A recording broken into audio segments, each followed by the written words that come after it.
When US forces flew over the Syrian town of Atme, where the leader of the ISIS group was hiding, resident Mahmoud Shehadeh mistook the sound of helicopters for a storm. What he saw as he stepped outside to check on the weather shocked him. Just half an hour into Thursday, several helicopters had surrounded a neighbouring house, their loudspeakers blaring messages to residents. We saw aircraft flying over our heads, and after 10 minutes we heard them shouting, "Turn yourself in, the house is surrounded," Mahmoud told shortly after the US-led operation during which ISIS chief Abu Ibrahim al-Hashimi al-Qurashi blew himself up. "I don't know whether she surrendered or not." Residents of Atme, a Syrian town in the northwestern Idlib region bordering Turkey, heard shooting and fire from the gunships. This went on for about 2 hours before the elite US-led forces stormed Qurashi's house. The Syrian Observatory for Human Rights War Monitor had said civilians were among at least 13 people killed in the operation. When the landing began, residents thought US forces were targeting an al-Qaeda leader. US Special Forces have carried out several operations against high-value jihadist targets in the Idlib area in recent months. The area, the last enclave to actively oppose the government of Syrian President Bashar al-Assad,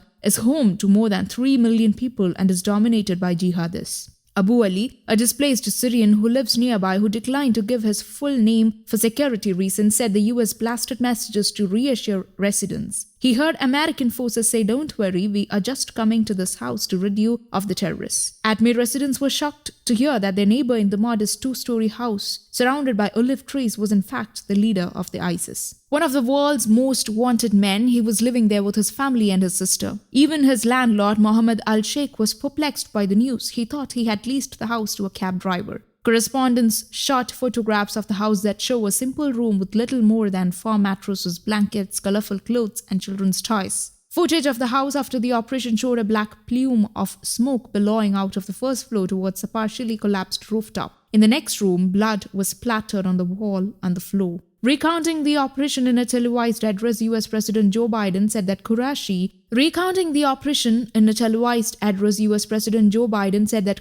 detonated a bomb during the raid, killing himself and family members, including women and children. Al-Sheikh said Qurashi had rented the house about a year ago. He lived on the ground floor with his wife and 3 children. His sister and her daughter lived on the first floor. "This man lived here for 11 months. I did not notice anything strange about him." Al-Sheikh said he would pay me rent and leave. One of the last times he saw his tenant, Al-Sheikh said he was picking olives near the house. Qurashi brought him a cup of coffee and sat down for a chat. "He seemed like an easygoing, gentle and cheerful person," Al-Sheikh said. "He always wore the same clothes," he said, "a pair of trousers, a shirt, a vest and a headscarf." Qurashi's moniker was a destroyer and he had a reputation for brutality. He played a major role in the 2014 jihadist campaign to kill and enslave the Yazidis in Iraq. His cool demeanor and even temper shielded him from any suspicion. Now that his identity has been revealed, his landlord is furious about his damaged house. "If I knew about him, I would have never let him live in my house," he said. News Desk, Kaumudy Global.